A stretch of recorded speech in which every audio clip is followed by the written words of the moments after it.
Welcome to Embracing Infinity, exploring the infinite oneness in the space of love and truth. Host Jennifer Rose is an international spiritual medium, healer, channeler, mentor, and transformational guide. Her focus is encouraging individuals to know themselves within the lens of their divine heart and highest potential, to evolve within the frequency of love and peaceful harmony. Now, here's your host, Jennifer Rose.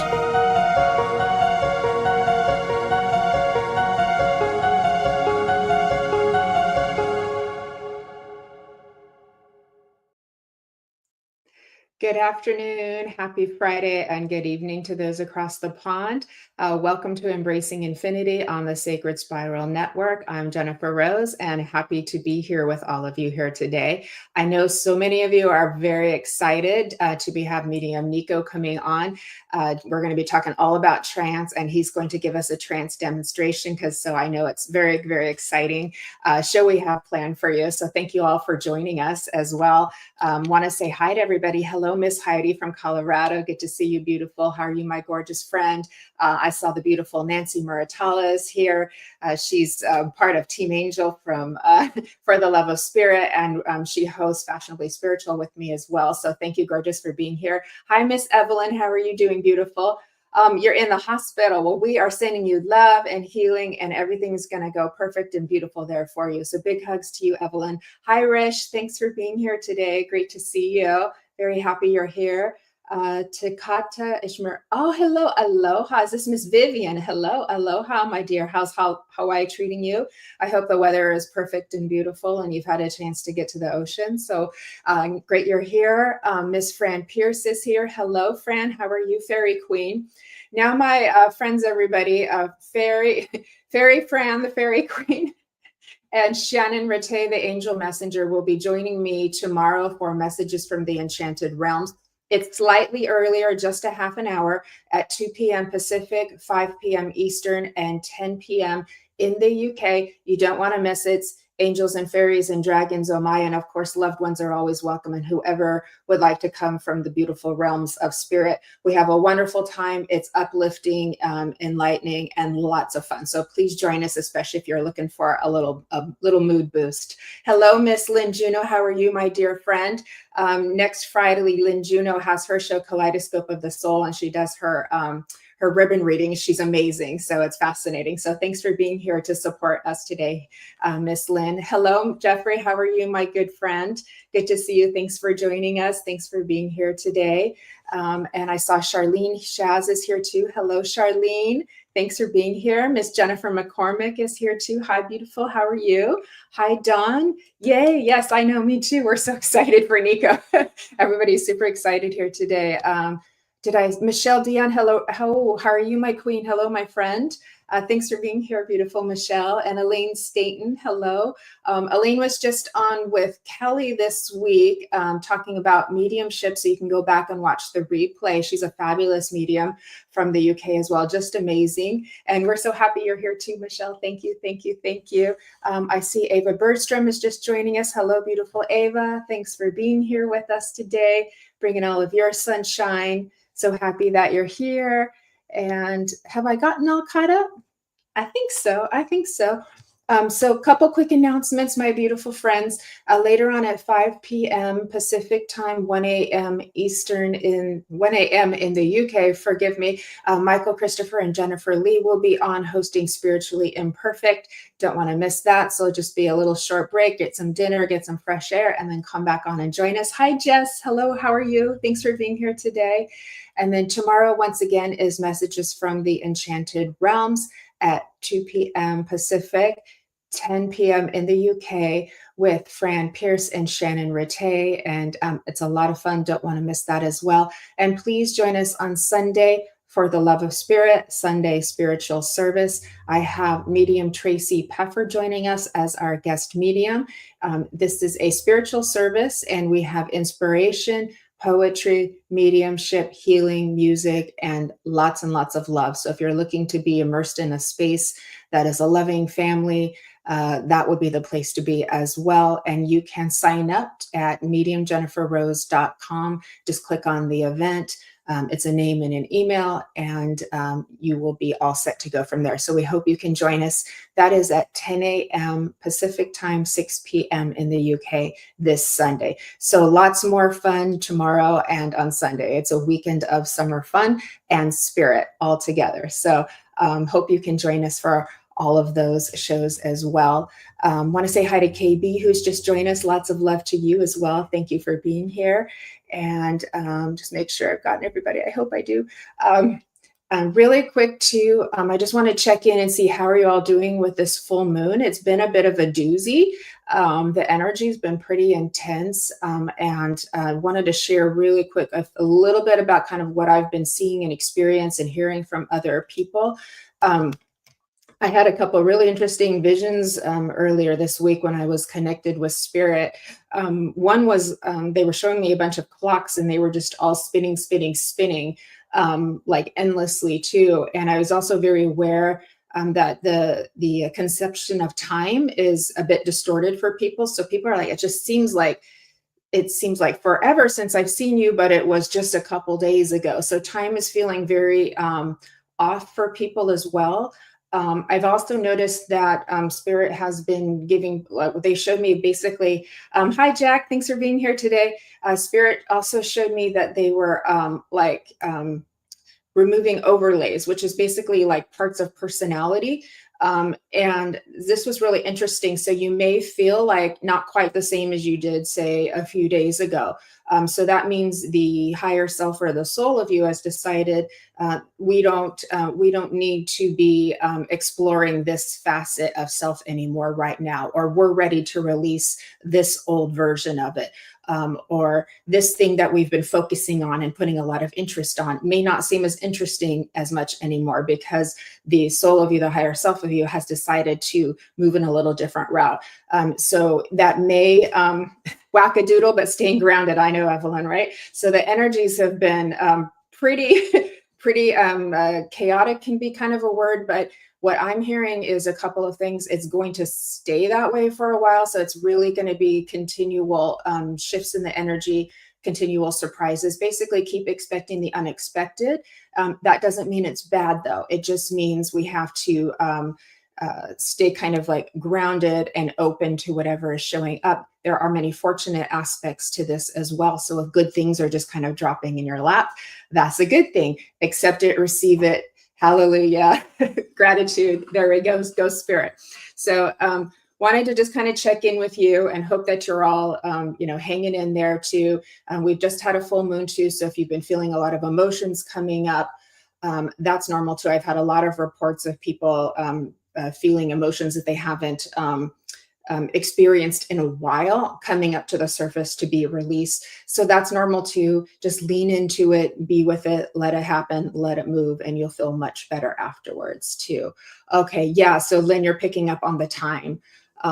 Yeah, it's weird. It's just gonna get weirder. That's the word I keep. It's just gonna get weirder. So just roll with the punches, everybody. All you can do is laugh at some point, it's just like it gets to be very comical what the cosmic forces do. So anyways, too. So yeah, thanks for sharing. It is a wow, I know, right? And KB, soft energy, but intense, big internal shifts. Yeah. That's pretty appropriate for what I'm picking up on too. Jennifer as well, very intense. And tiring, timing feels off, so hot here, which isn't helping. Yeah, when the weather is like that too, it kind of exacerbates that feeling as well. KB, also the time distortions. Yeah, that's been a thing. So let's all hang in there together, folks. So with that, thank you again, everybody who's here with us today. We have a beautiful show and hour planned here too. I'm very excited to bring Niko on. And so let's roll with it. And I want to make sure I pronounce Niko Kapoutsos. I hope I've said that right. Let's bring you in and you can correct me if I'm wrong. Please, everybody, let's welcome medium Niko Kapoutsos to Embracing Infinity. Hello, my friend. Hello, and thank you for having me. Niko Medium is fine. It's Niko easier Medium. that way. In the back of my head, I'm like, I didn't ask him how to pronounce that when we were backstage. It's all good. I just use that as an author. Niko Medium is everything else. Niko Medium, got it. Thank you That's for it. being with us here today. Thank you for your time and your love and your presence and your sharing your gifts with all of us here today. We're all quite excited and embracing you fully here today. Thank you for having me. It's an honor and a privilege. It's not a gift, though. We all have the same abilities. This is true. We're all gifted with abilities. We're all essence. We're all We spirit. are all essence. You're right. And we can all be a medium. We're all psychic. We're all intuitive because we are all spirit. So you're absolutely right. And this is why, hi, Mort. This is why I'm also very excited to have you with us because I have read, almost finished with your book as well, which is just full of wonderful things about it too. And I realize that you and I are quite in alignment with how we perceive spirit and trance. So it's nice to be able to share this space with you, share minds and hearts here today with you. So again, thank you. And you're joining us from Greece, correct? I am on a beautiful Greek island. Pity me. Wow. Yeah, it is very refreshing when you can speak the same language as somebody. So I resonate with what you're saying. It's just effortless to communicate like that. And it's just the way I look at it, it's just that it's a remembrance, and we just unlock the specific door that this remembrance comes back, and others may unlock it tomorrow or next month or weeks from now, whatever. But it's all a remembrance. Exactly. It's all a remembrance. Well said. Really quick, I'm going to read to everybody a little bit about you, and then we'll go ahead and dive in. Does that sound okay? This is always the embarrassing part. Yes, go ahead. Thank you. That's okay. We all go through it. All right. Medium Niko is a trance. You got me laughing. We were having fun backstage, Niko and Kelly and I. So we're still in the laughter here. That's good, though. It's good vibration for spirit. All right. Medium Niko is a trance and evidential medium, mentor, and author of the Threads of Infinity trilogy. His work centers on the profound relationship between trance, higher self, and spirit communication, guiding others to awaken not just their gifts, but to the deeper truth of who they are. Through decades of experience and firsthand transmissions, Niko supports others in reconnecting with the innate wisdom that lives within, reminding us that trance is not a display, but a sacred unfolding between the consciousness and spirit. His latest book, Trance Mediumship and the Higher Self, The Ultimate Truth, is a powerful exploration of surrender, remembrance, and what it truly means to serve as a vessel for love, truth, and healing. Niko offers courses on trance mediumship for beginners as well as intermediate levels. He also offers courses on trance evidential mediumship, cosmic trance, and how to meet your spirit guides. In addition to courses, he also provides private lessons to accommodate scheduling conflicts as well as private one-to-one trance readings, where you experience a private trance session in order to receive guidance from the spirit realm as well as ask your questions. That's wonderful. I know you did it. That's a mouthful. You know, it's funny because being the vessel for spirit, all of this correlates. It's just, okay, you open up one door for them to be the vessel, and they're like, okay, while we have you, we're going to have you teach this course. We're going to have you write this book. We're going to have you do this. So I don't mind doing it as a vessel for spirit. It's when the focus is on me as a human, it feels very uncomfortable. Oh, God. I know. Isn't it fun to be you, though? Yeah. Your higher self is having a lot of fun being Niko. Yeah, because they know I'm squirming right now. I'm just hearing that, but it's okay. It's all good. I know. Well, nothing bothers them, so they can just have fun with all of this. Hi, Arnie. Hi, Dana. Thanks for joining us. Hi, Brenda. Thanks for joining us. Okay, let's dive in, my friend, too. One thing that I especially loved about your book, and because I've been saying it all along too, is that trance is normal. It's absolutely a normal, everyday part of life. We've been doing it all along and not realizing it. There's nothing unusual or strange or, bizarre about it. It's absolutely part of being a spiritual human. 100%. I mean, very simple. How many times have we driven a familiar road to go to a house, arrived there, and have no recollection of the journey? It's just it's the mind. Our mind is constantly distorting what's happening with spirit, but we are spirit, and because our mind is so preoccupied, we're multitasking, we're worrying, we're complaining, we're grieving, we're crying, we're blinded by it. But when our mind is relaxed, when it's not as focused, the connection is there. We're not reaching it; it's there, and it kind of seeps into our awareness. Trance. The best part, I like to say this all the time in classes: when you go to sleep, what is that? That's trance. That's exactly what trance is. Trance is the conscious mind resting and the subconscious mind pulling you into the intuitive mind, and that's trance. But daydreaming, deja vu, daydreaming. absolutely. But we've been so programmed to fear trance, but nobody asks, why did they instill the fear in the first place? So when you start looking into it and researching, you realize that trance was the purest form of connection and still is the spirit. And that's how civilizations connected. That's how they received wisdom. That's how they were led and guided to create the pyramids of Giza and everything else that we can't really explain, because that's connection with spirit. That's connection with multidimensional beings. That's connection to the universe as one. So when those who wanted to seek power, religious institutions, governmental agencies, they had to stop this, so they instill fear. The illusionary truth effect: if 1,000 people told you to fear trance, after the 10th one, you're like, well, I better fear it. They're all saying it. And the more they say it, the more you start fearing it. That's the trick. That's what they've been doing for centuries. Yeah. And we go into trance when we're, immersed in music or in creating something, creating music or creating art, or just, in our flow when, we're dancing, when we're singing, we're in an altered state. We don't feel like ourselves anymore too. Yeah. I mean, even when we switch personas to based on who we're interacting with and where we're going, we've still moved into an altered state because we may be slightly different from our core self in that moment too, and it's like, so I don't think people realize how natural it is. And when you take that, it has to be hard, out of the equation, then people who are developing their trance, like beginners and students, they actually can do it quite naturally, and it's like, no, you absolutely can do it. And they surprise themselves because they think it's supposed to be hard.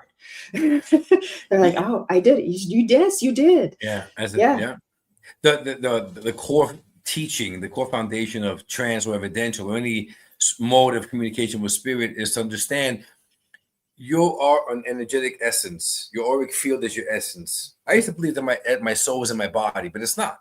It's my auric field. That's my soul. That's my essence. And the breath anchors spirit to physical. The breath is the anchor point through the heart, through the love, through the center. That's how this whole formula works. So when I teach courses or speak about trance, it's the subtlety of just relaxing the mind and feeling the presence. Because energy to energy, essence to essence, is like wind to wind. They can't connect to your physical form. They can't connect to your brain. They connect to your auric field. They connect to your essence. And the more we relax the mind from doubting and seeking proof and disrupting the flow, immediately you feel the essence. Immediately. And that's when people start freaking out, like, oh my God, I really felt it. Oh my God. So that's the remembrance process. And I love watching that. I love seeing their face. It's just beautiful. Yeah. The tears and the love that they feel too. And it's quite amazing. And I know one of the fears is because the hardest thing with trance is when you're developing is letting go and letting that blending happen, because people don't quite, I think, understand like what's really happening, and they're not going in your body. from what I've understood, it's more of an awareness that's blending. The awarenesses are blending together, and then it drops into your perception of what you're feeling as well emotionally when it touches into your essence as well too. But because it can feel really intense, what would you suggest for students when they feel that intensity of the blending so that they can, like keep letting go with that? Okay, here's my human story. I was first an evidential medium, and one very instrumental medium. If you read the book, I'm not going to give a spoiler alert. I'm just teasing. She's a good friend, and she really was instrumental with guiding me into the trance groups. That's how I got into trance. And I was very sensitive to spirit from a little boy. And when I first got into this group, I figured I'm a medium. I don't fear spirit. Hey, Colin, I don't fear spirit. I trust. I'm fine. Trance would come natural to me. Now, what they teach you in all trance circles is you always have control.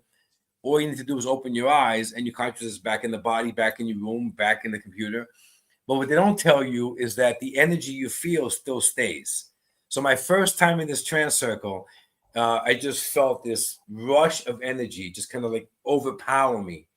If it came subtly, slowly, I might have responded differently. But because it came so fast, that's why I became human. Every horror movie, every teaching, every possession that I've ever learned came flooding back to my mind.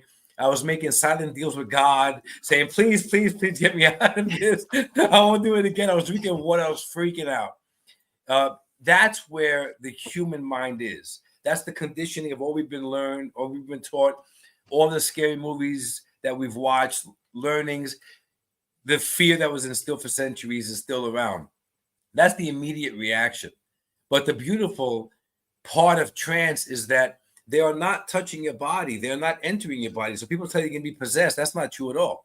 You feel the sensation. If I was to walk up behind you right now and I was tiptoeing, your essence brushes against mine. You're already alert. You turn around and you see me. That's why you really can't, nobody can really pop up behind you, because your auric field is like antennas. They sense everything. Same with spirit. When spirit blends in this auric field, in this chamber that I call it, you become very, very aware of it. The sensations you receive on your body, that's your mind's interpretation of what that is. So my mind, my brain, my whole life is used to my auric field, let's say, expanded 8 to 9 inches over my body. So it kind of adjusts to this. It adjusts to my field, my energy field. When spirit blends, when you're in evidential or trance, that auric field expands tenfold. Your body's freaking out. Your mind's freaking out. What is that? So it alerts your body, like, in defense mode. So you'll receive a chill up your arm, or hairs behind your neck, or a pressure, or heat, or cold. It doesn't mean anything. And that's what people start fearing, because when a different sensation arises, that's where they freak out, because the mind is freaking out. Right. But if they understand the process, I'm sorry? They're not used to the energy. They're not used to that, the intensity of the energy too. And I also see that it's very easy for people to kind of hold their breath and do that. So that's why you have to keep letting go and releasing. And then eventually you get used to it. It doesn't even really affect you anymore. You're just it's like it's like secondhand. The breathing is key. And a lot of people don't really focus on that. The breathing, because it is the anchor from spirit to form, it does both. The deep breathing and sustaining the breath calms the nervous system, calms the mind, calms the body. It allows you to be a stable vessel for spirit. The breathing, deep breath, and consistency and sustaining that keeps you connected to spirit. So what's happening is that you're projecting this clear passageway of a channel. That's what they say, channeling, of a channel and a vessel, so spirit can blend with your essence. And because your breath is your energy and your essence is your energy, they utilize the breath to speak. As we utilize the breath to speak, they're utilizing your energy, your channel, your vessel, and they're bringing in their awareness, their intellect, their guidance, their messages, blending with you. And when I tell my students all the time, don't try to be the star of a production, that they're all stars. Don't overstate or upstage anybody. Your role is your spirit, not you in physical form, not your mind, your ego, your status, or how they're going to perceive you. It's not about that. Be the vessel, because your spirit essence is who's collaborating in this beautiful sacred collaboration of love. That's what's coming through the body. And if we understand that, everybody, every single person in physical form can do trance and is meant to do trance. So I really believe in the next 5 years, you're going to see a spike in trance mediumship. Within 10 years, it'll be mainstream, just as mainstream as evidential. I believe that. Yeah, I think you're right. Yeah, I think you're absolutely right. Yeah, it's also, I said that the other day in the class that it's not about the actual transmission.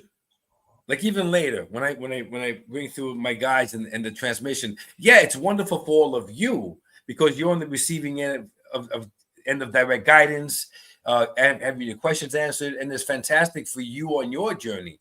But me as the medium, I'm traveling in a whole different dimension, another reality. I'm connecting with multidimensional beings, other guides, other parallel versions of myself. So when I come back from trance, it's really transformative. All these little seeds are planted in my memory, trying to make sense. Are they my thoughts? Are they new thoughts? Are they remembrances? So there's so much happening for the medium. And I encourage so many people, do trance. But read the book. Let that explain to you about trance. Try it yourself. Don't be afraid, because that's the transformation is through trance. That's why it was silent for so long. And it's coming back. So that's going to be a lot of fun. Trance will help your mediumship. Trance will help your healing. It will help your own. I mean, it gives you autonomy and independence, because you can access the wisdom all by yourself too. And that's probably why it has been suppressed too. Evelyn had a question. Would you describe it as sharing space? That feels good to me. That feels lovely. Like when spirit comes in and does the blending, would you describe it as sharing space? Yeah. Your auric field, your essence, this is what they're connecting to. So that's why as it expands, that's why you feel the sensations. But the sharing space part, in my definition of that, that's when they're sharing the love. So when they're blending with you, they're bringing in this immense, powerful, unconditional love that just fills your heart, fills your being. I'm just speaking about it right now, and I can feel it. It's like whenever I speak about it in honor, I just feel them all right now. I love you too. I love you. Like they hug me. You're our guy. I love you. And that's sharing space. You share the love, unfiltered. Absolutely. They're being very kind, because it's very easy when that energy comes in and it gets intense, for me to start not, doing this, because it's so easy for me to get. So I'm like, thank you and I'm like, I am the hostess, so please don't don't do that too much today. I know. But and that kind of gives me a segue. A couple other questions too is, when we're doing mental mediumship, it's very active when we sit in there and open up our essence and our energy to kind of be receptive to spirit world, loved ones, and guides coming in too. I have found trance to feel quite different, to where we don't have to be kind of going out as much as they come to you. They kind of start to subdue the energy. They change the frequency. So it makes it easier for us to actually move our own awareness aside so that they can do their thing, which actually to me makes it a little bit easier, because it's like, oh, you just have to let that happen. Did that make sense? It kind of feels like a heavier, more velvety energy, not quite as bubbly as active mental mediumship. As an evidential mediumship, I understand what you're saying. That's just because the mind is still very much present in evidential, and the mind is not in trance. But technically, it's the same exact process, all of it. So even with evidential now, whenever I offer evidential demonstrations, or the Thursday weekly group is an evidential circle, developmental, all levels of welcome. Every one of them comes out to be a trance evidential. So I don't stay in the alpha state. I stay in the theta alpha. I vary between the two just until I lock in my sitter, and then I just drop in the theta. So it's the same feeling, the same velvety feeling. It's the same thing. But a lot of evidential mediums, they do not do trance. They're still afraid of it, so they stay within the beta and the alpha state. So then I'm really going that fast, that far down. That's why it's very much in the mind. And that's just Yeah. how we're taught it. That's why it's the process we were taught in this world, how to connect with spirit.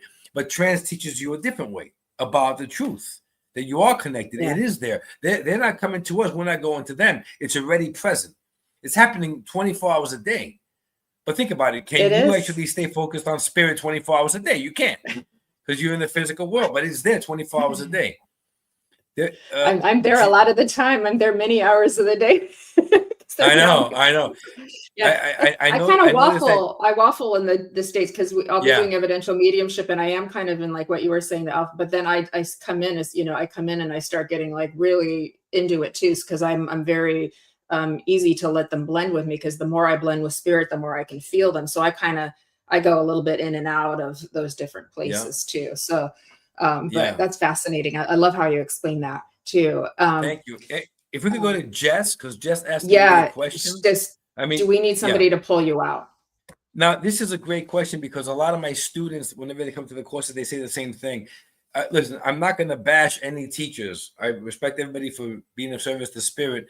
But sometimes, and I've heard this from other people, not everybody can be a trance medium. You must be very careful. Don't do it by yourself.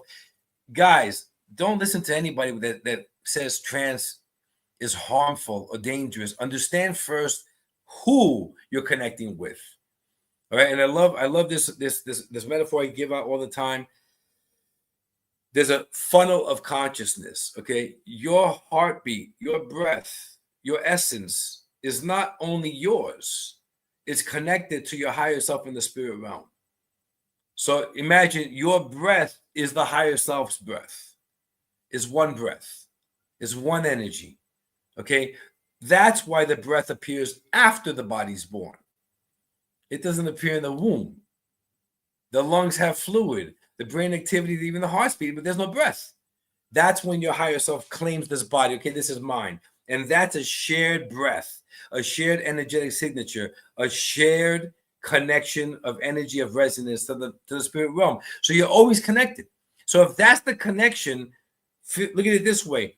Your higher self is the widest part of this funnel, which is the portal to the spirit realm. So your higher self is the guardian. Nobody comes in unless it's good, loving, and for your highest good. You are the one attached to this physical form. So you're the guardian of the physical form. So if you and your higher self, the same breath, the same source of energy, are the two guardians, why would you need somebody to help you come out of trance? Why would you fear it? See, but people that teach trance, that speak about trance, are still afraid of trance, because they think it's somewhere you're going, a destination you're going to, and they're afraid of coming back. But it's not a destination. As long as you're breathing, that passageway is always open. It's always active. So every breath you take, this funnel of consciousness is vibrating with each breath, each heartbeat that's happening. And then if you really want to figure out the details of it in a visual, your breath within this funnel of consciousness is like a main stream or an umbilical cord or a pipe, however you want to view it, that connects physical to spiritual. So when your spirit team comes into this beautiful blend and you feel a lot of energies, only one's going to speak through you, right? Maybe they pop in and out, but only one actually has intertwined around this umbilical cord of the breath and is sharing the breath in the space of the mouth to speak, and others are around. Same exact safe chamber or funnel that you and your higher self are the guardians. The difference between evidential and trance is because, again, we perceive we are reaching out to the spirit realm and they're coming in. And again, another destination. But that's the question. Thank you. I was looking for it. But what happens is that your higher self now, we're going to open up a Zoom room. There's 15 of us. All higher selves already connected immediately.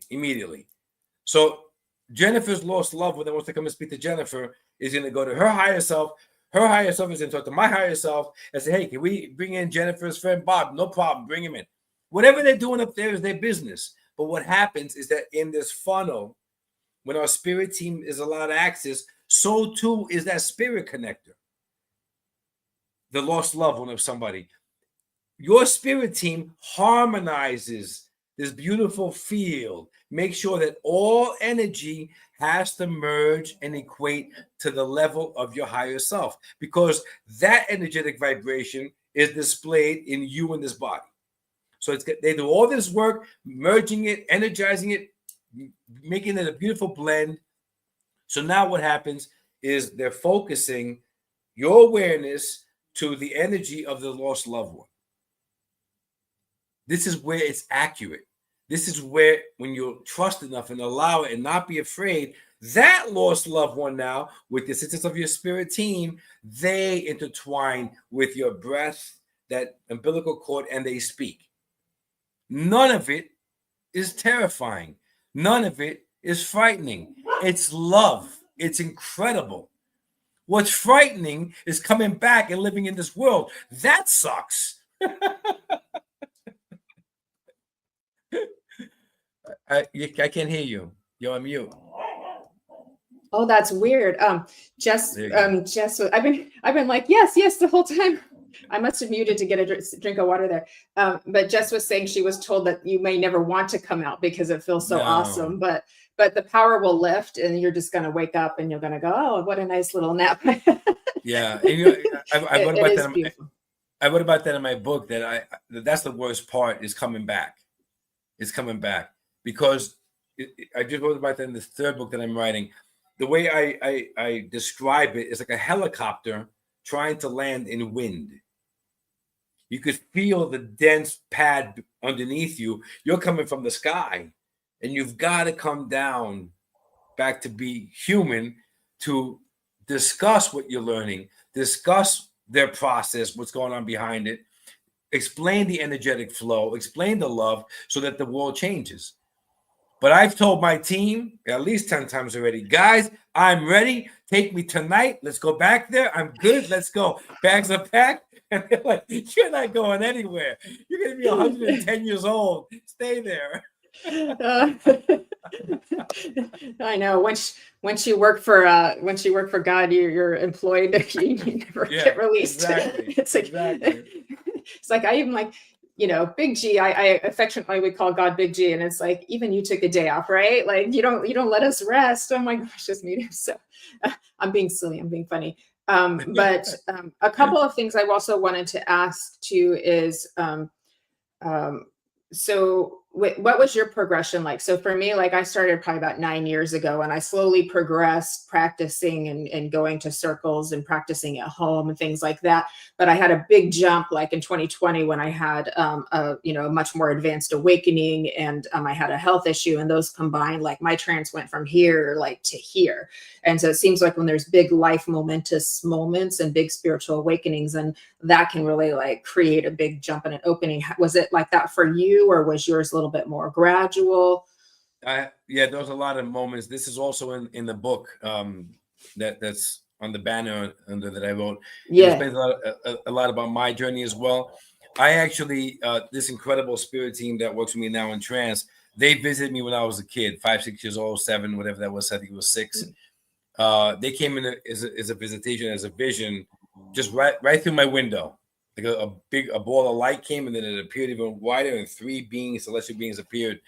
I thought it was amazing. And then I was terrified because the conditioning, teaching, scared. I remember calling my mom in the room. This happened 5 minutes ago, and it was so many years ago, because I'm only 26, so that's only 20 years ago. Me too. I'm only 26. There you go. I think we're the same age. and my mom was there, and I'm pointing to her like, you can't see them. They're right there. And she didn't see anything. But what happened was that when they came in, the energy I felt, that vibration, that resonance, that stayed with me. And still to this day, I know it's them. So I had that as my first experience. And then I had a very close cousin, like a brother. And we were in a car accident. He was driving, we got hit, and he passed away. Again, there was a lot happening there. In the hospital, he was speaking to me. In the cemetery, he spoke to me. I would walk under streetlights in New York, which like every block has 10 streetlights. And as I walked under it with a friend of mine, as soon as I was under it, the light would go off. I'd pass it and go back on again. 10 lights, 10 in a row. Like I had some kind of a magnetic pull to the lights. These were all signs he was giving me. And I was, stubborn, where I didn't really believe in this stuff, even though I could feel spirit. It was more because I was able to feel them for so long and sense them. It kind of scared me. Plus, I come from the Greek Orthodox religion. This is taboo. Don't even speak about it. So whenever I tried to speak about it, I was shut down. So I had a lot of resistance from those around me. Even though my heart knew and I was connected, my mind kept saying, well, listen to them, until finally too many occurrences happened that I started believing. And I was in New Mexico and I had a big awakening process. But I think what happened is I knew I was able to differentiate the truth from the life I was living. And I think it was more about the understanding from my life, my journey. If I was to continue my spiritual purpose, I would lose a lot of people that I love. Family and friends, they don't really speak to me anymore. And I knew that was going to happen because you just know people. And I think that's when my procrastination came, because I didn't want to lose what I was used to. And also I was a successful contractor in New York, and I was making money and I was living a nice life. So I had to let go of the human perfect life to be service to spirit and to remember who I am. So it's challenging, guys, but it's not. We make it challenging. We create a life, an illusion that this is real, and we cling on to it. But you are a soul essence first. You're not human.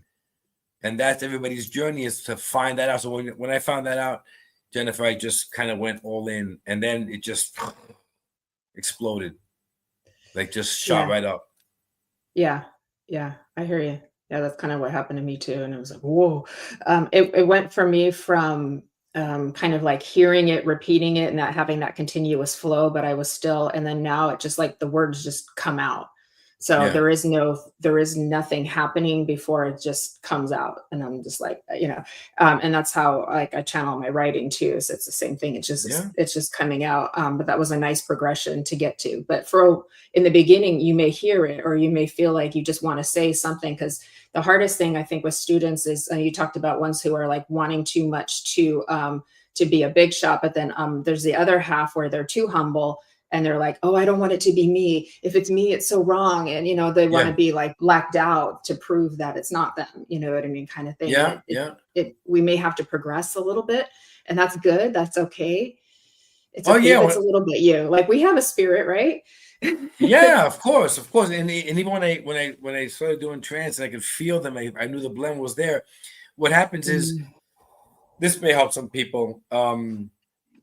Why you receive the word like a script, okay?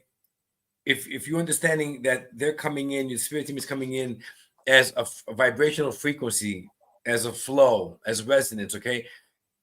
The wind doesn't have words. So any kind of energy, any kind of flow has no language.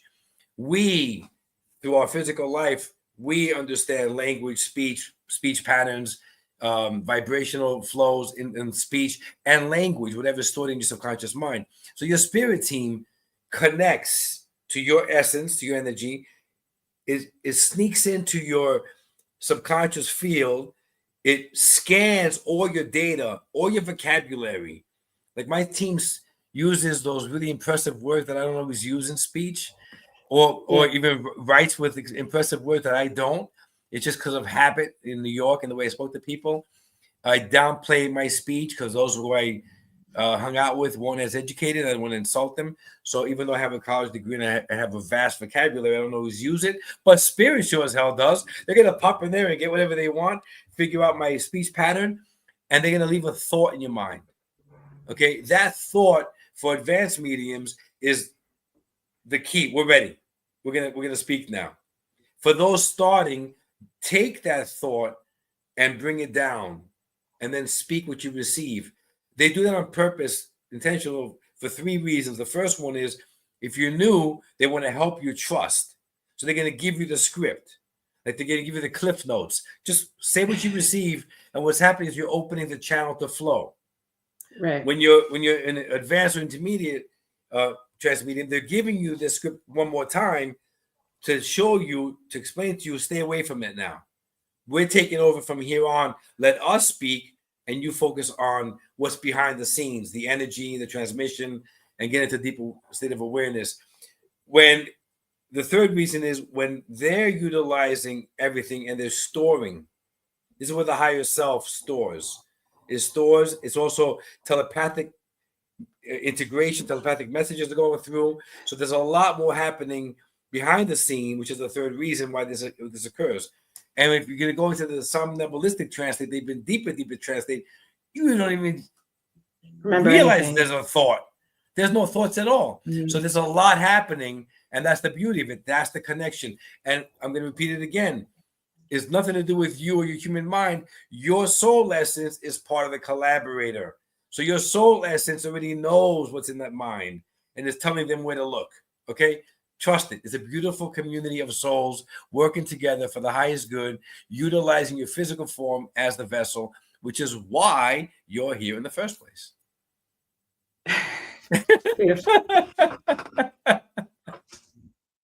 I love it. I love it.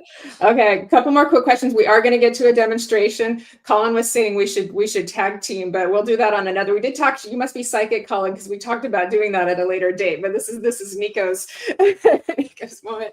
And channeling versus trance speaking. Do you put a differentiation on those two words, or do you kind of lump them together?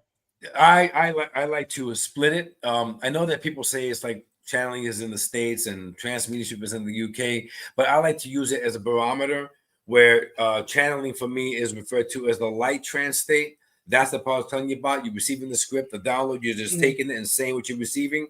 Where trance mediumship is more the deeper trance states, moderate to deeper, where you're not focusing on the script, you're just focusing on spirit, let them speak.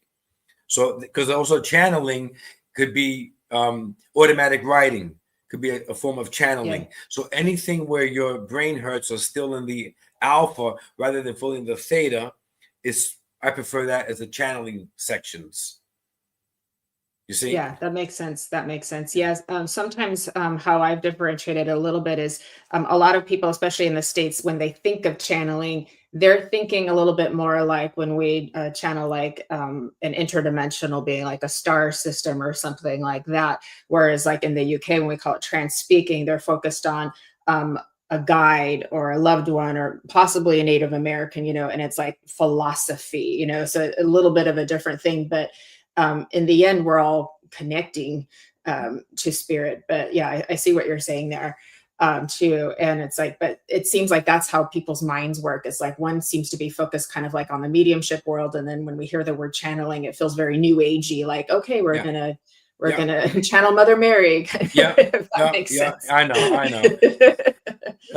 Somebody asked a question, what's the difference between hypnosis and trance? Good question. Now, again, understanding how we shift into the altered state of consciousness is understanding how the brain hertz work. So right now we're in the beta. So our brain hertz work 13.5 hertz and above. Alpha is where people meditate, when people do hypnosis, or mostly every single evidential medium drops their hertz by breathing and relaxing. Now their alpha state is between 13 and 9 or 8.5, say 13.9.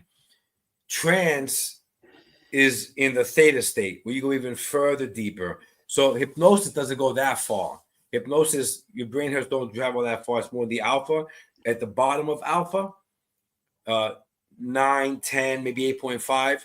Trance mediumship is you drop in the theta, which is from 8.5 to 3.5. And then the delta is sleep, under 3. Now, where is the heart of trance? The nice part where you're in a nice deep state and you're unaware of what's happening, between 3.5 and 5.5. What does that translate to? You're asleep. You wake up. It's a Sunday morning. They're waking you up. Like, just 5 more minutes. Because your brain hertz are coming up from the 3, from delta all the way to alpha. So you're slowly waking up, and you're not going to work. It's a Sunday morning. You want to hang out, so you linger right in that beautiful part of trance, a theta state, 3.5 to 5.5. You hear them, you don't want to come out, that's trance. Or when you're going to go to sleep at night, right before you doze off, that beautiful bliss state that you're in. Again, you're dropping the hertz from beta all the way through theta into delta to sleep. Same thing, before and after you fall asleep, that's trance. So what if you need like 3 cups of coffee to be awake? Exactly. You don't want to come out of trance. You're still in the theta. You barely get to the alpha. I can be just tranced out all morning. I'm the same way. God help me. Okay. All right. What about past life regressions? Is that deeper? Is that a deeper hypnosis, or are we still in that same? Because yeah. Okay. I used to offer past life regressions before I was an evidential medium, and that's the same as hypnosis. That stays in the alpha. They dip down to the bottom of alpha. Maybe if they go really deep, they're going to go into the beginning of theta. But your brain hertz never get down to 5.5. They're going to stay between 10 and 7 in that area. And you said something before about past lives and other beings that come in and channel you. The more I travel into these deep trance states, and the more I'm into this, I enter the somnambulistic trance state, which is the deepest one. I'm really traveling to other realities, and I'm there. So I don't really believe anymore of past lives. I think we're all living multiple realities at the same time. So this timeline might be 2025 and I'm in Greece. I might be in another timeline 1225 in Greece. It doesn't make a difference because there are parallel realities all over. And also, who's to say that my reality in 2025 is the only one?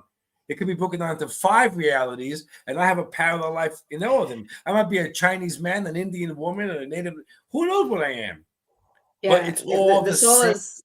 Yeah, the soul is limitless, so it can project itself. I've never could understand how there could be a limited amount of energy to split itself off into, just because the soul is unlimited. We're infinite. So we could be everything at all times, and we can connect to any lifetimes, but there may be some that offer us more understanding for this one too, that they may be particularly connected in a deeper way, that they may help a person in a certain way. But I was curious if it was any deeper than traditional hypnosis. So we were talking about that earlier this week. I think it's the same thing. Hypnosis and past life, because they're still getting to the hypnotic state. I still believe that that's hovering between alpha and parts of theta, but they don't go as far as trance. Deeper thetas. It's not. They don't know. Because there's a lot of surrender in that. There's a lot of surrender. You're really forgetting about your consciousness. You're just like, you're trusting everything. The mind is always popping in. Even hypnosis, even with past life regressions, their mind is still keeping them teetering above a certain line, so they don't ever go that far down. You know? Yeah. Thank you. What I believe past lives are, and then we can move on. I could go hours on this past life gig. When we remember a life, or when they have proof from past life, and but I brought this guy in and he really lived in that time. Again, timelines leave their marks. So the history of 1200 can be read in today in this reality. It doesn't mean we have to crisscross. But also what you're also experiencing is, let's say right now you have 20 parallel lives, each one created by your higher self, each one, every reality and what they want, which also means, guys, you might have a caveman in a parallel life, and you might have 2 galactic beings in a parallel life, because it's not about smarts, it's about frequencies. So you might have a parallel life where the energy is very low, where technology is not as advanced as it is right now, to bring in some kind of a spectrum where this is the lower end of energy and frequency, and the galactic beings on another planet, which is a really high vibrational frequency. So this way, there's an arc to growth based on energy. And your higher self learns through every single one of these lives. But the higher self guides you, and your spirit team guides you, but they won't give the answers. This is where the interconnected of energy, that shared breath between all parallel lives, works in our benefit. view all your parallel versions, and you are the study group. The study group. So your parallel version of a multidimensional being is bringing you wisdom, memories in your sleep state. Another one is bringing you an experience in a parallel life you think is a past life. You could be walking somewhere and feel like I've been there 1,000 times and it's your first time there, but a parallel version of you living there. There's a lot of interconnectedness going on, and you're doing the same. So when you fear, you're projecting that fear across all these parallel realities, like a ripple effect, and then bringing back to you safety, love, encouragement. So then when you awaken, it's our responsibility to keep speaking it in this world, keep doing transmissions or channeling or whatever level is at. Because each one of these, you projecting into this world or bringing the transmission, gets echoed and reflected back to all your parallel versions. That's how we help each other. To keep it and hide it and be a closet medium. I call myself a closet medium for so long. You're not helping the ascension of all your other parallel versions. And I believe that the higher self, once every version has accumulated a certain amount, it retracts all of them. That's why you die at all different ages, and takes them back and starts a new line of parallel versions with new progressions of what to learn and new focuses. That would help answer Fran's question. That was very cool. I like getting mercurial with you, the meeting of the minds. It's like my brain is so happy right now. But Fran was saying, learning, growing. What's the ultimate goal?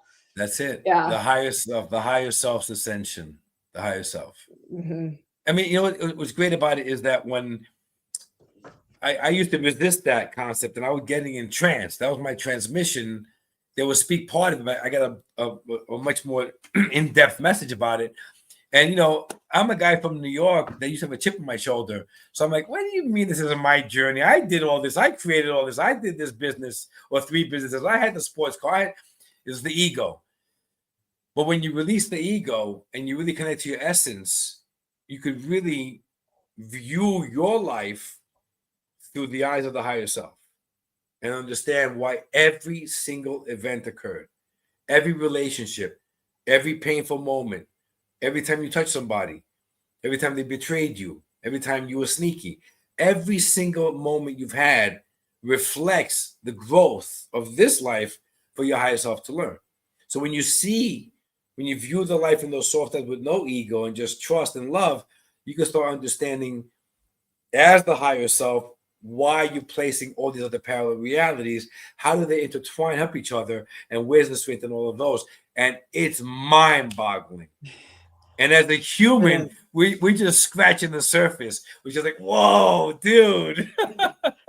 I know, that's what Dolores Cannon would always say, like, this is going to turn your brain into a pretzel, right? And I always liked that. I was like, yes, turn my brain into a pretzel, make me not understand, so I want to understand. That's right. So that's that's beautiful. So I think it's a good time to start rolling into your demonstration. Yeah, that sounds good. And I thought of like what we want to look for, because we want to feel the power. We want to notice anything that's going on with you, changes in you. So then the question would be overshadowing versus transfiguration. What we might need to look for in the space, what we might need to feel. And yeah. Can we first quickly answer Vivian? Yes, please. Yes. Why do we call it our higher self, or we're not the higher self that's constantly learning? We are a portion of our higher self. So your higher self is extremely expansive. Like, if you look up at the sky, I said this to one class. I was traveling cross country, and they had some kind of a lightning storm in the clouds. I've never seen it before. I was driving on the highway, and to the left with this massive cloud, massive, huge, and then all this lightning bolts in 3 to 4 different areas. I've never seen that before. That's how I describe the higher self. This huge, massive energy of power, of light, of lightning bolts, of whatever you want to call it, energy. Incredible, massive, which is also connected to a lot of all the other higher selves, right? that cannot possibly enter this body or surround the body or enter this physical realm. It'll knock this whole world on its butt. So a portion of it comes into you or around you, a portion. That's why I say it's the breath of the higher self. Just a portion, one spark is all it is. But we as human beings view ourselves as this huge, powerful presence. And that's where the misinterpretation is. That's where this separation exists in this world. And none of it is true. And when you're in trance, especially, and you feel all that power and that love, you're feeling an extension more than the spark you used to being in this beautiful connection. And that's how you understand it's a lot more than we think it is. Yeah. Oh, those illusions. Yeah. So they're always saying, be careful with the illusions. That's right. That's exactly right. Yeah. So there's some red lights here, little red sparks. They only have a blue light, by the way. So they create the red lights. I don't know how. Okay. And why do you use a blue light versus a red light? Because a lot of mediums use red lights, but I have heard there's transitioning to blue lights now. I've had other mediums talk about using blue lights too. A while back, somebody was mentioning about red light and blue lights, and I did hear it, but I wasn't really focusing on it. And I just received a message, get the blue light. I guess it helps them with however they're focusing on technology. For me, my auric field, like we said earlier, is an expansion now. They're going to amend this. They're going to merge with me as an expansion. So what happens if you could envision this? Here's my regular auric field, right? And as they merge, they build layers. So in the beginning, when I first started doing trance, I could feel my eyes constantly fluttering, because that's when they were working on that first layer. Now I have no idea how many are built or created. I don't even feel anything in my eyes. So throughout this, you probably see eyes opening and closing. They're not mine. Mine are closed. But if you look at it, right, mine are more like an oval shape. Theirs is more like half of my eye. So look at my eyes now, and then look at the eyes that show up later. They're not my eyes, which is really, really cool. And then what happens is through that layered, they could change my face. I've had hair. I don't have a goatee. Sometimes they bring a beard on you. Yeah, is that where we're getting into full transfiguration, where you're looking very different than? I have no clue. I don't witness any of it. So I leave it to you guys to tell me what you experience. That's the only thing I get gypped on. I don't see any of that, nor do I feel it. So that's just being we're on live, so that'll help. You can go back and watch it too. But that would be great. That would also be a good job for everybody to pay attention to the power that you're feeling and experiences. And it may make you feel a little sleepy. That's okay. But try to stay focused on the message so you don't miss anything. But you can go back and watch it again. And then look at Niko. Look at his face. See if you see any changes in his facial features. See if you see anything in the space around him as well. We're going to spotlight him and make him nice and big. So that'll make it helpful too. I did see a few other questions in here. So I'm going to try to keep track of those. And if time permits, we can ask Noah is the collective that represents who is speaking with you through you, correct? Correct. Okay, looks like you're ready to go. Okay, everybody, here we go. I was ready for what we started. I know. They were already here. They've been nudging like, come on, let's go already. Okay, beautiful. And then Kelly, love, could we spotlight Niko and Noah? Thank you.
Greetings to you, my dear one.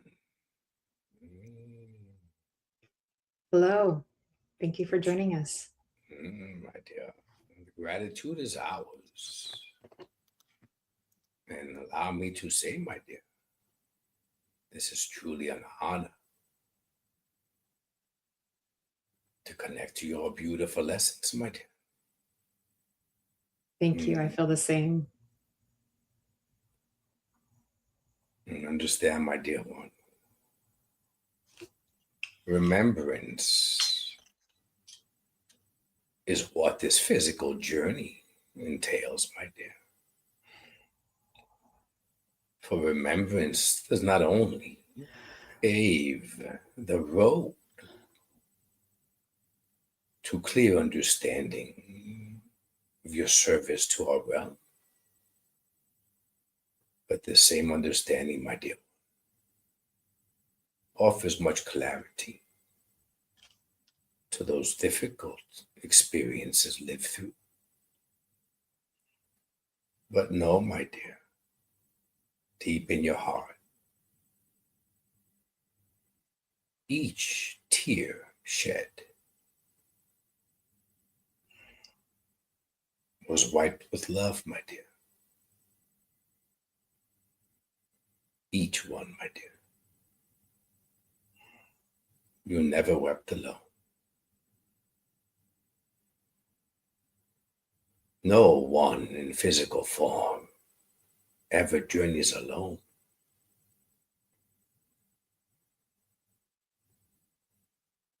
Even as you sense our presence near now, my dear, we are once more wiping your tears.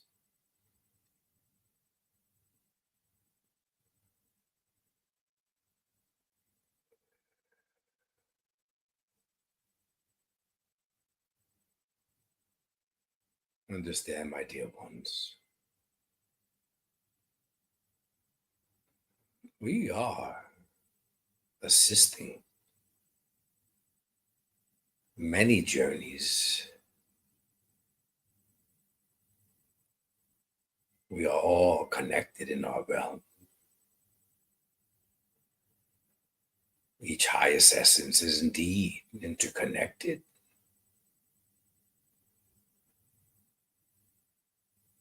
And with you, my dear, we are also assisting yours and have been.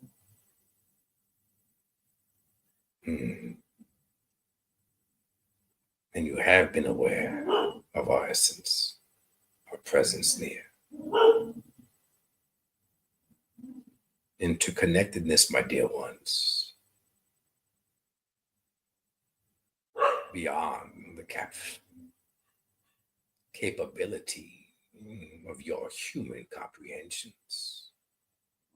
But trust, your essence remembers, your essence knows. Even the questions which will come forth, your essence already possesses the answers.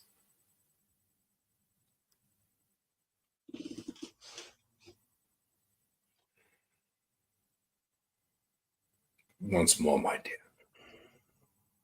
it truly is our honor, and we are grateful for this opportunity. I thank you, my dear one. We thank you too for your presence and your love and your wisdom and encouragement.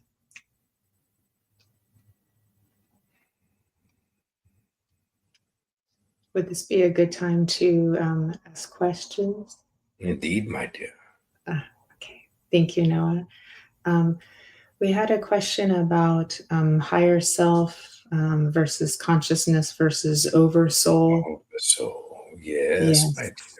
Indeed. Each of our highest essences, my dear ones, are interconnected. The realm in which you perceive as an oversoul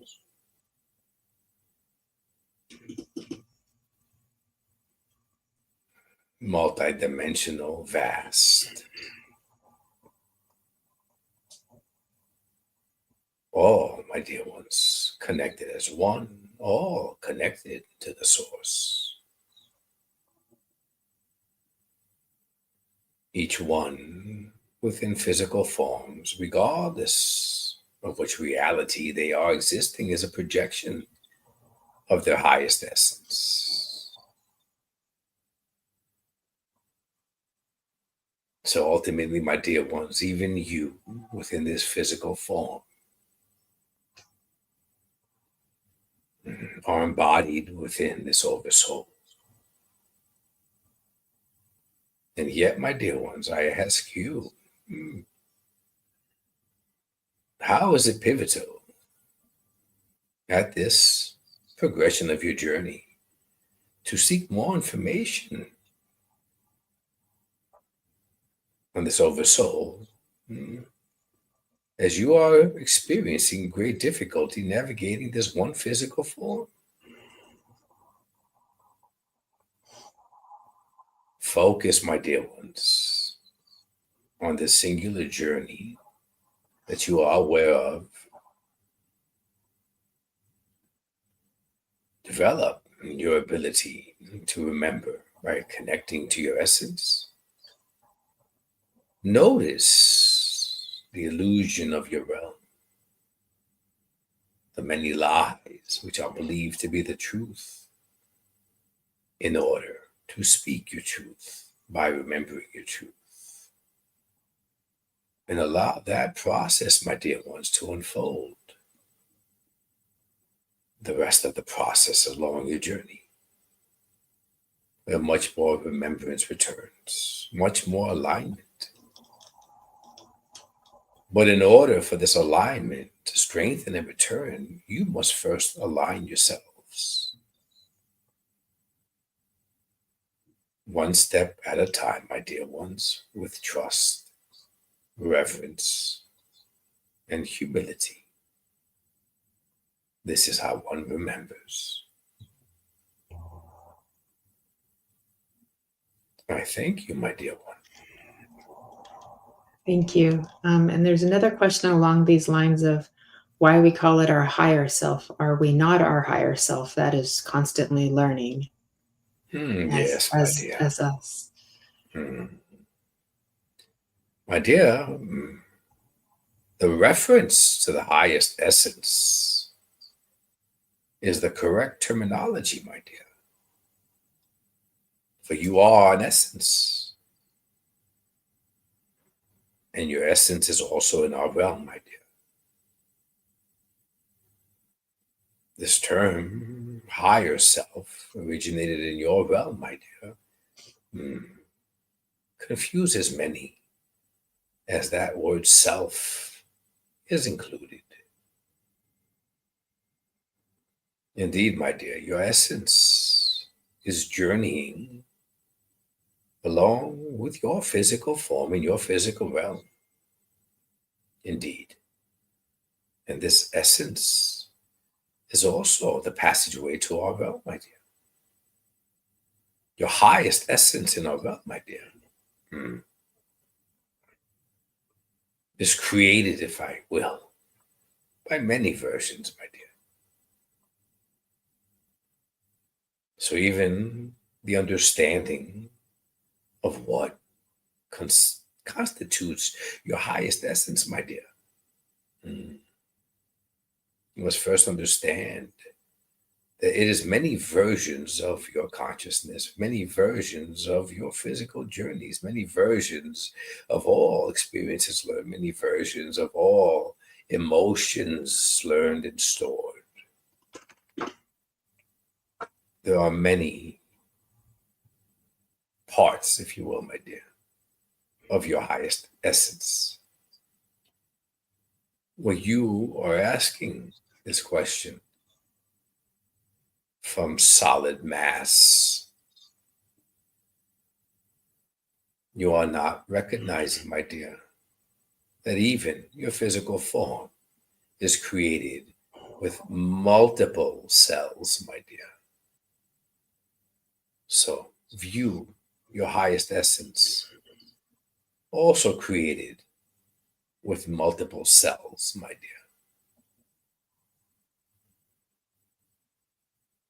And this existence in which you are aware of is but yet one more cell.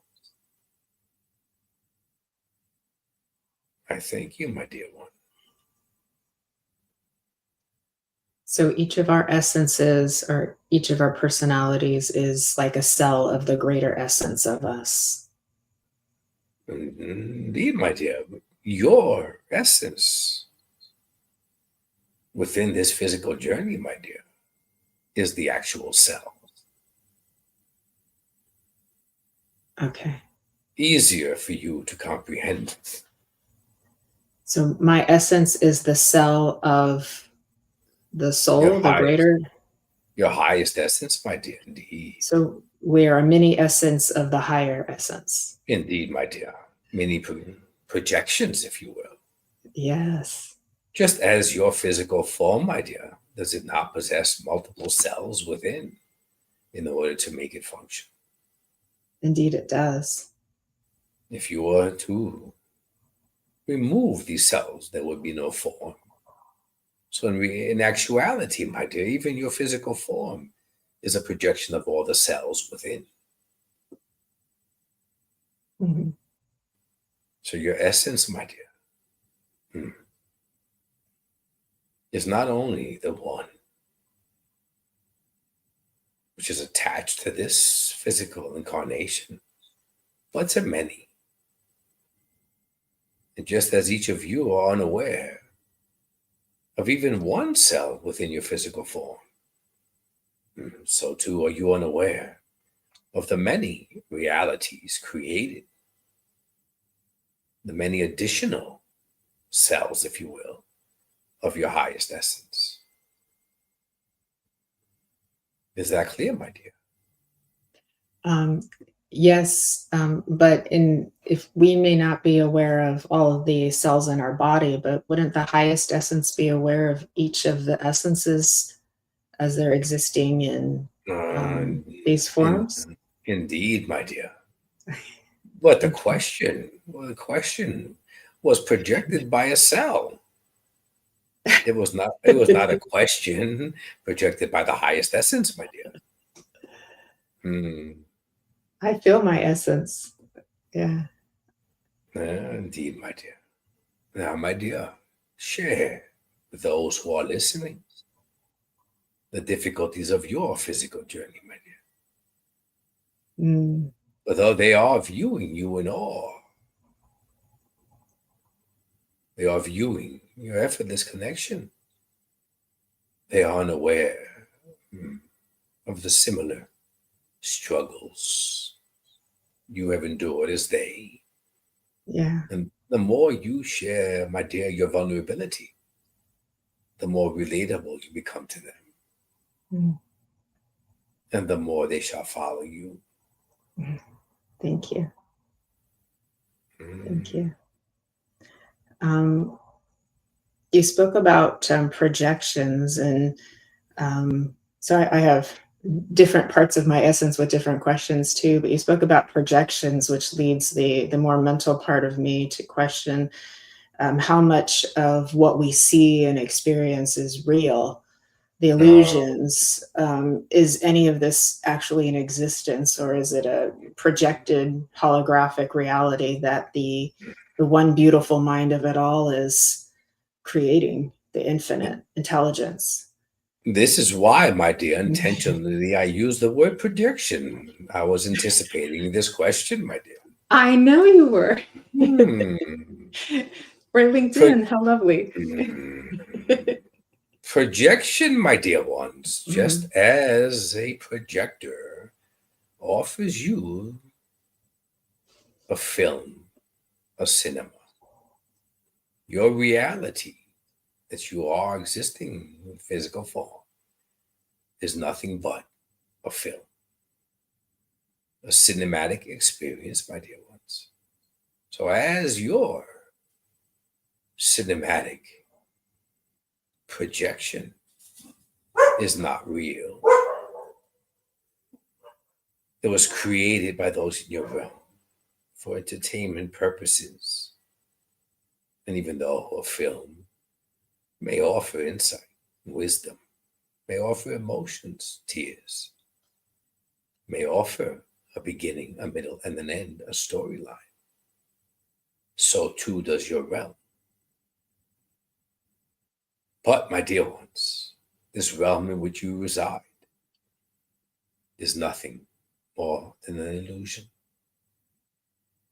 For understanding this, my dear, is to remember that fear and pain is not real. And yet, how real and how profound is it within the illusion of your realm?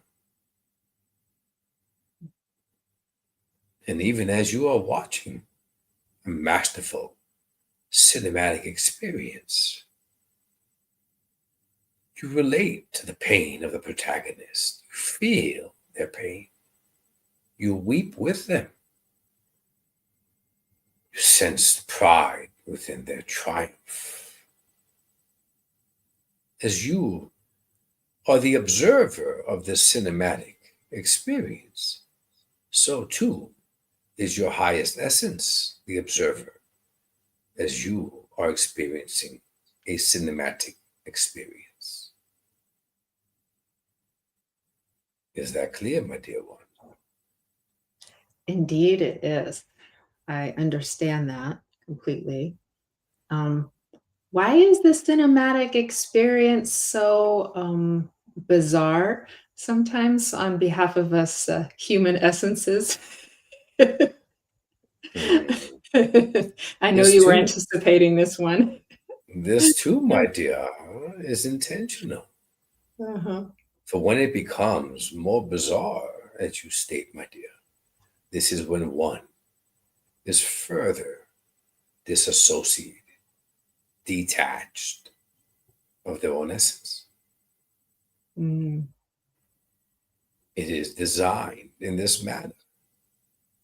Notice, my dear, when those who are so detached and are experiencing this chaotic realm, if you will, struggle the most, fear the most, experience pain the most. And is it not a coincidence, if you will, my dear, that when they are at their lowest point, they also experience a loss? So now they include grief to this equation. All instrumental, my dear, in order for them to remember their own essence. Just as each cinematic experience offers a moment where there is drastic change in the plot,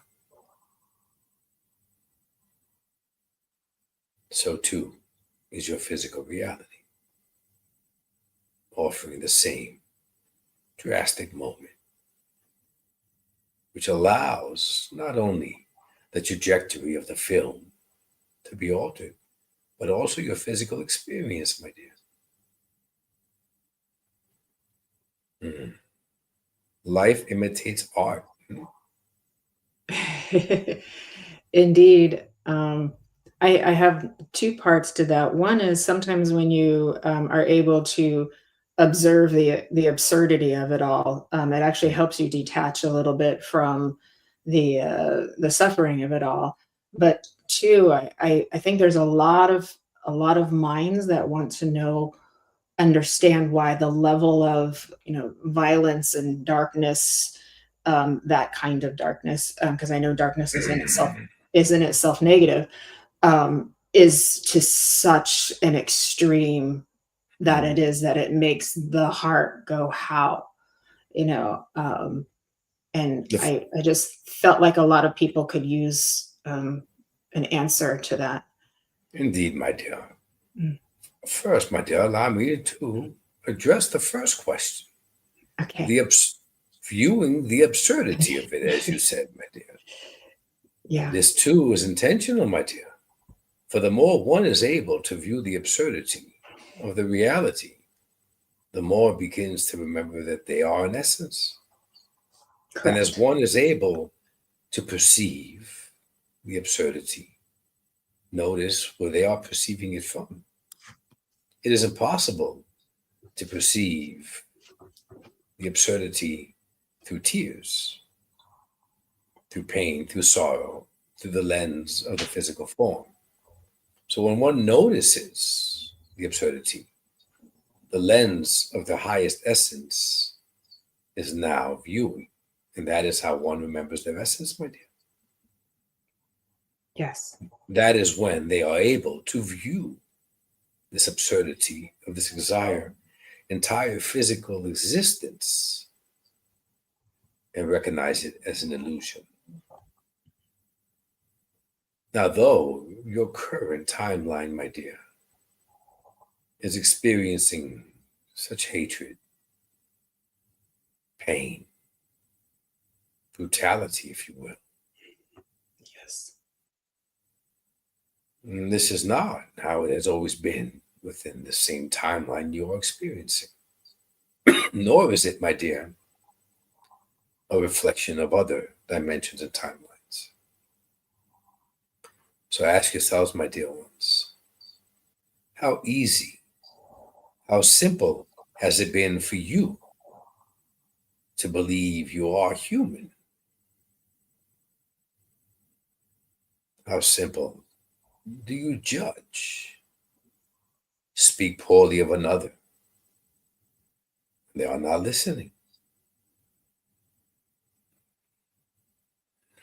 Worry of acceptance, seek status, allow your egos to grow. How easy is it for you to judge another? Notice, even as you are all joined together as essences for this session today, you all still view another differently based on their religion, their creed, and their race.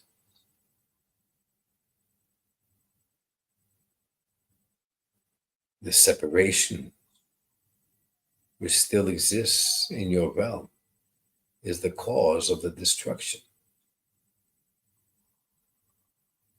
For it's easy to point the finger at another, is it not, my dear? Even as so much focus and conversation pertains to politics, nobody is focusing on the betrayal by not accepting the one who seems different. And yet your timeline was quite different when there was love, acceptance of all humanity, regardless of gender, race, age, creed. When many recall their essence.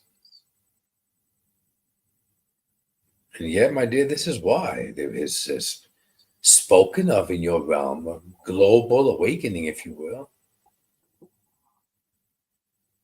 for your timeline within your reality, my dear, is headed to the destruction of mankind.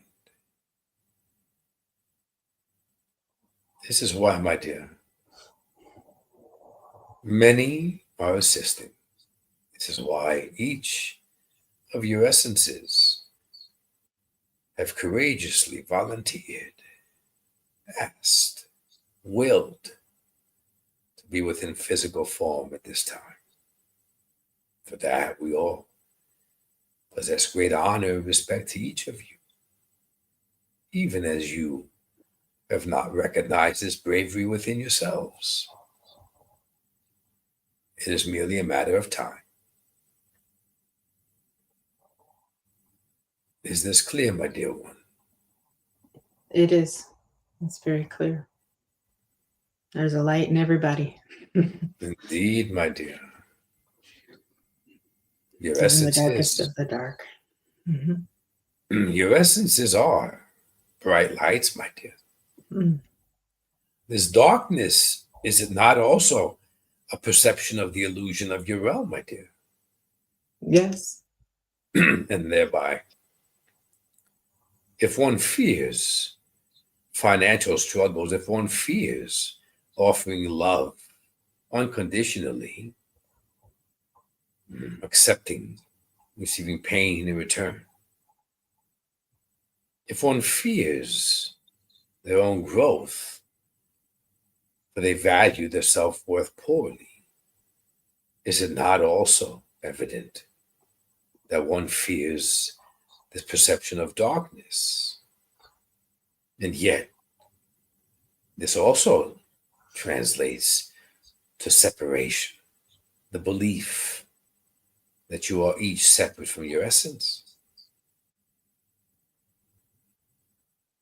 For when one remembers they are an essence, my dear, this translates to a bright light. Yeah. And as each of you are a bright light, there is no darkness. How can darkness appear when the light is on, my dear? The same with fear. This is why the journey has been and always shall be about remembrance, not about learning. One cannot learn anything new when they are trapped in an illusion. One cannot believe that they will change if they are still subjected to fear of that illusion. One cannot possibly serve our realm if they are still accepting that they are that human form. Once one remembers, my dear, one rekindles, if you will, their connection with their own essence. One views their entire physical existence differently. This is when you each recognize you have been living within a cinematic experience, a dream, an illusion. And that is when your reality changes once more. And perceive, my dear, for a moment, the many awakened ones who are noticing that they have been existing in an illusion. And they too are passing this knowledge to those in your realm. Will it not be merely a matter of time, my dear, when the majority of those in your realm have also awakened to this truth? Will it not also be quite impactful, my dear, when those in your realm receive visitations from those of other realms and other dimensions, also to assist with this global awakening, if you will? So notice there is a purpose, my dear. And Yes, thank you. each of you serve a grand role within this purpose. Therefore, you should all honor yourselves with humility, grace, and truly remember your essence. Thank you. Thank you. I think a lot of us understand it's an illusion, and when we speak those words, it seems to land because it hits the higher essence in the heart.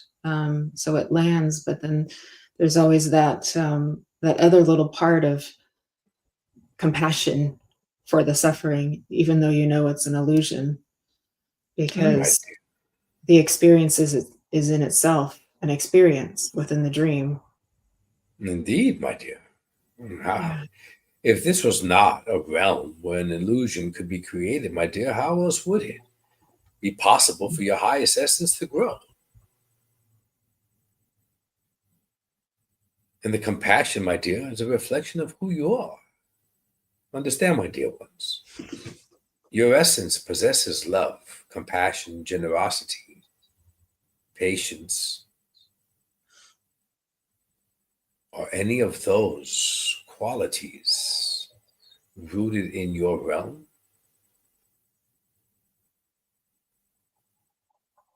Notice, my dear ones, when there is hatred in your heart, when you speak cruel words, when you retaliate, when you experience this thing of pain,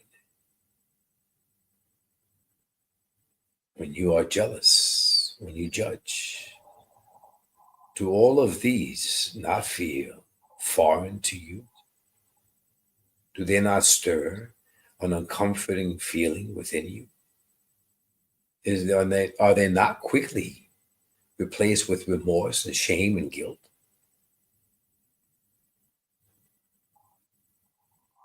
This is how one is able to differentiate their essence to this human identity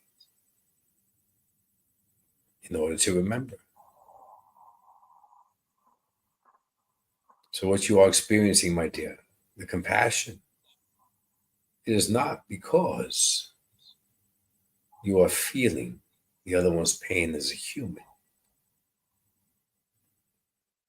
You only experience your own pain as a human, my dear. But that is where your growth is.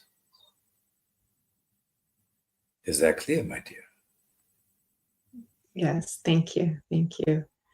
To put a few other minds at ease, because I can I can feel everybody, the pathway to the destruction of mankind, which is being assisted by the many other essences, in order to elevate our dreams, so to speak, trying to tie all of this in together, and ascend us, then would you say that people do not have to worry about the destruction of mankind because we are in this period of ascension with the help of many other cosmic friends?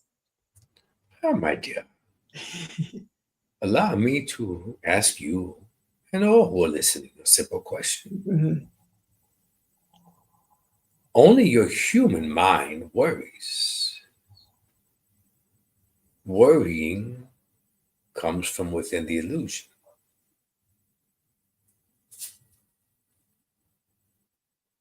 Allow me to ease the tension each of you are experiencing.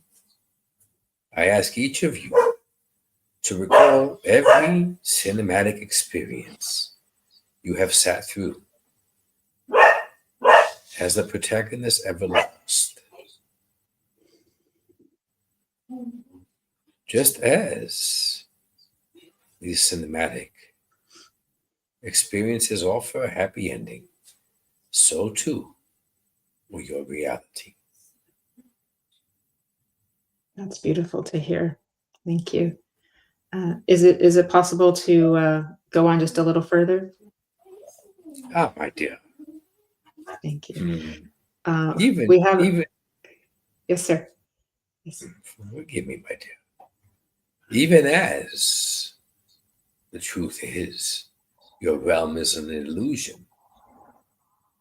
It is quite beneficial to our realm. For this illusion, the pain of it makes it extremely real. Correct. So there are many other dimensions who have also experienced your realm and the illusion and have been beneficial to them as well. So it is not the essences, it is the form, the physical form within your physical realm, which many realms seek to keep intact. And yet, my dear ones, you are forgetting you are also one of those who are to assist. It is your essence which is remembering. which will utilize the strength of being a physical form, relatable, knowledgeable, able to converse with those near you who have not yet remembered their essence. So that there will be much assistance from other realms, my dear ones. The greatest impact occurs within physical form. So though, yes, there is no need to worry, there is also a responsibility to remember. For many of you will be called to step forth and speak your truth once you remember. So when those naysayers, with those in power who are not listening, who wish to destroy, receive wisdom, insight through those in physical form who have awoken, as well as visitations, they will be overmatched, if you will. They will not only be learning from their own, they will be learning through allies. Is this clear, my dear? I love the word ally. That's a beautiful word. That would be a good word to use more often. It's a beautiful frequency. Yes, thank you. Thank you. There's a question, and I had this experience of understanding myself as not me a few years ago, as you would already know. And even then, it's hard for me sometimes because it does feel so real. That's how real we made it, I believe, from the highest essence. So I don't feel like we should feel too badly if we have a difficult time. But there was also a question of how do we come to realize it's an illusion? How do we get from the believing it's an illusion to the experience of knowing that it's an illusion? Because I mean, like I said, it's even hard for me, and I had that separation of separation.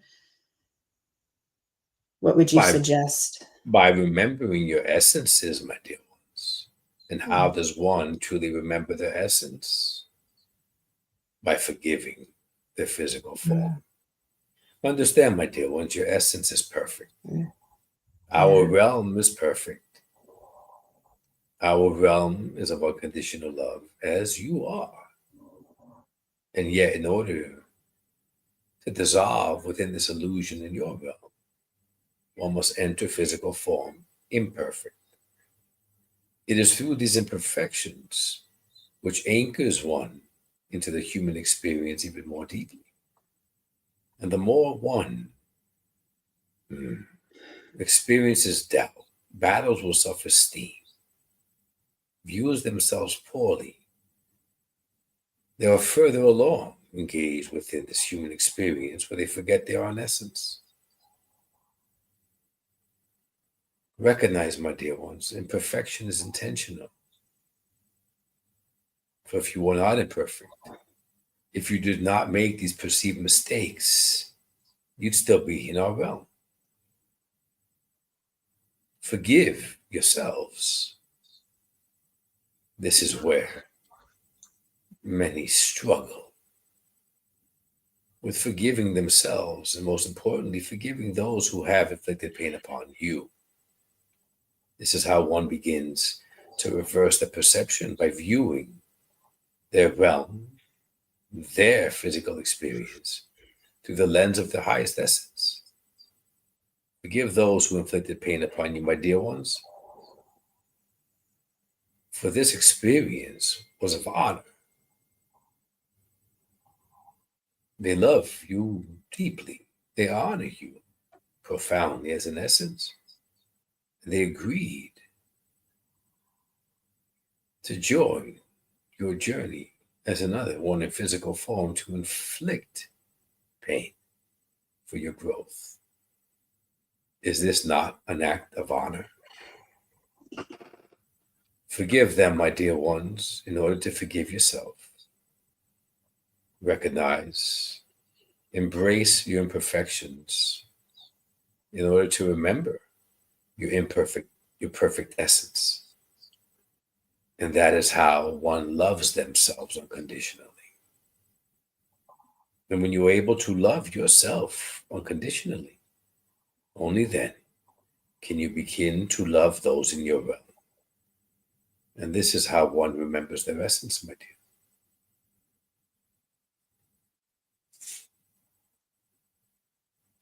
Is that clear, my dear? Thank you. Thank you. Thank you. Yes. Do we have time for another question? I want to be mindful of your energy. My dear. Notice the irony of your question. You are asking Mindful. us about time in a realm where there is no time. You're right. Time is an illusion. That's too funny. Don't get me started on that one. We'll have too much fun all day. We had a question about soulmates across timelines that came up as well, which matches a book that I've been reading, where a well-known progressionist had two simultaneous people was working with, only to come out that they had same experiences in other timelines that they had experienced in other lives, and then ended up coming together in this one, but didn't know each other too. And so a couple of us have questions about that. Indeed, my dear. As mentioned earlier, you are all the projection of your highest essence. There are many projections occurring simultaneously, other parallel versions, if you will. So as your highest essence is able to create all of these projections, parallel versions, so too are everyone else's highest essences. It is the relationships, if you will, the bonds of love, of respect, of honor between the highest essence and the highest essence that creates these soul families, as you recognize, these soul mates, as you recognize, these soul contracts, as you recognize, through either this one reality you are privy of or the many. So indeed, my dear, it is quite simple to overlap parallel versions, to overlap timelines. It all returns to what the highest essences wish to learn, my dear. Imagine, my dear ones, even those who view themselves as quite intelligent within this physical form, and those who view themselves less than in this physical form. Trust. A projection of your highest essence is a small portion of its intelligence. Imagine for a moment, my dear ones, you afforded the task of creating multiple verses, multiple relationships, multiple expressions, multiple journeys, multiple lessons, making certain that you not only received the lesson you intended to, but that you also provided a lesson for the other. This is a matrix, my dear ones. Quite intelligent. Indeed. Many pieces to a moving puzzle, if you will. So to ask intricate questions is honorable, for you are allowing your conscious mind to expand. But even if we offer elaborate answers, my dear ones, the comprehension within one physical form is not possible. Now, continue your journeys Focus on this particular form of communication, my dear ones, and allow this consciousness to expand. And that is how these many questions you ask, you will notice you already possess the answer. For this form of communication, my dear ones, occurs within this vastness, within this elaborate scheme, architected by your highest essence, within the interconnectedness of all. So what better avenue to pursue than the one that enters our realm, passes through multiple thresholds and portals simultaneously? And then, my dear ones, I offer you this question, which I'm echoing from earlier. Why fear?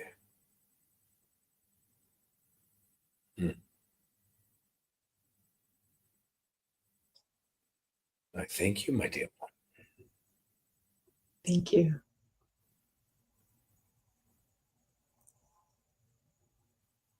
Would we all understand in its highest, knowing that love is all that is real? Indeed, when we wipe away all of the illusions. My dear, notice how even within this physical experience, is love not effortless? Is it not the most rewarding? Is it not the first emotion each of you experienced when that form entered this physical realm? And my dear, it will be the last emotion each of you feel when this physical existence ceases. So if love is the beginning and the end, if you will, if love is the most effortless and most rewarding, and love is the most sought after by each of you within your realm, how is love not your essence?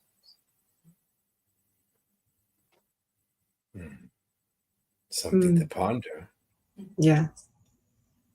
There was a question about why do we seek love outside of ourselves? My dear. Yeah.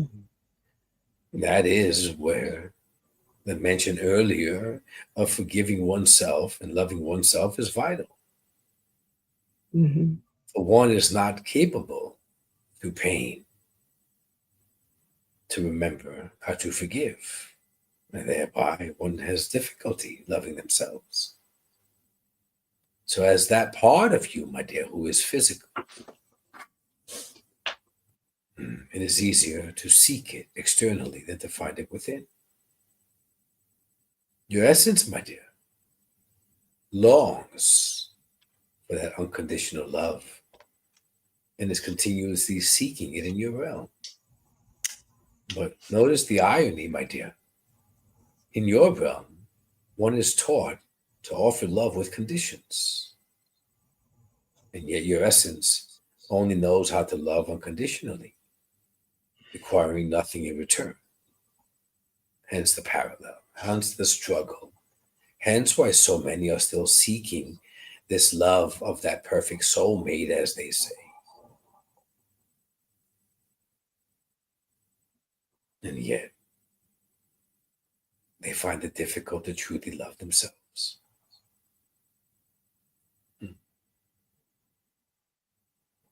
But as each of you truly remember your essence, truly connect to the essences that are assisting you, and you are experiencing this unconditional love, like a beautiful, warm blanket wrapped around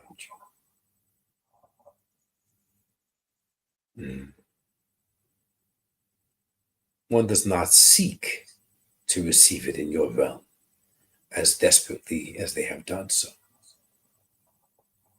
For one remembers love is eternal. Physical journeys are not. Trust, my dear ones, if you have not found that you are seeking this unconditional, perfect soulmate, I assure you,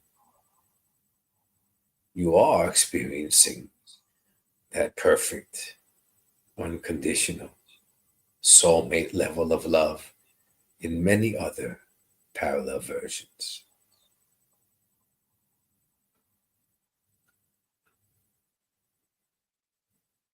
I thank you, my dear. Thank you, Noah. We are all beautiful and perfect, just as we are. Indeed. Indeed, you all are. And perhaps that is the journey to remember that. Thank you so much for your timeless time and your love and guidance here today. We are very grateful and honored to share this loving space with you. My dear ones, it is my honor, and I am grateful. And allow me to leave you all with one final question. Your perception is that these are our words, our guidance. How are you certain these are not the messages from each of your highest essences, echoing through this chamber, this vessel, in order for each of you to hear what you are not listening to? And with that, my dear ones, once more, we offer our gratitude, our honor, and respect for your bravery and our love. Thank you. I thank you, my dear. We return the love.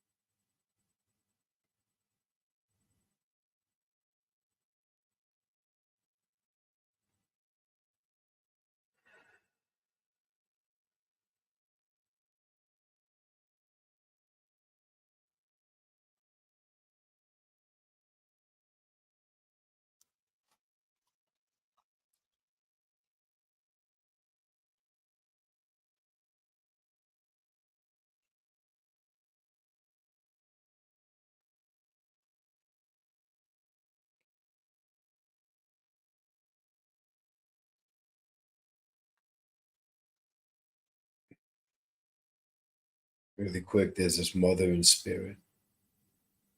She's coming, something with an E, Edith, something.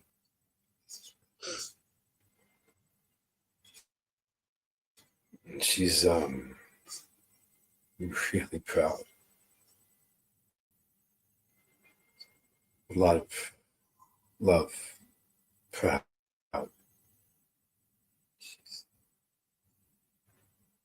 She always knew you could do it. Always believed in you and you to believe in yourself. That's a very quick message. Remember your struggles. Remember when you didn't believe in yourself. Remember how others were impatient with you. Remember how that made you feel even worse. So honor where you've come, how far you've come.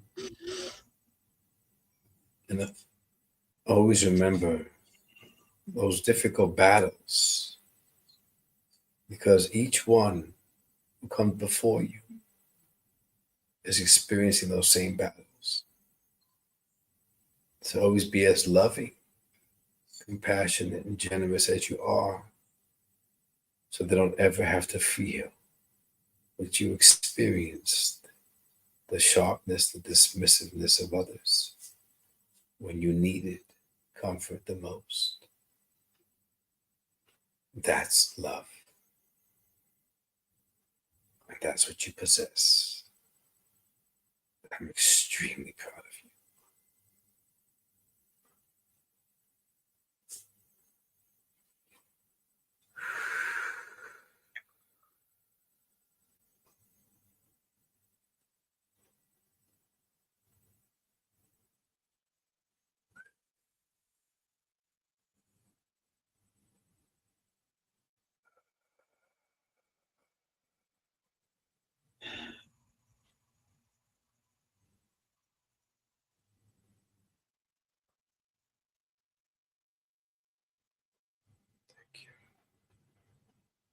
Thank you. Now I have to come back, don't I? You're coming back into a lot of love and gratitude, so it should be an easier transition for you. I don't want to come back. I want to stay here another hour. A lot of energy. Well, we'll have to do this again then. Yeah, that was beautiful.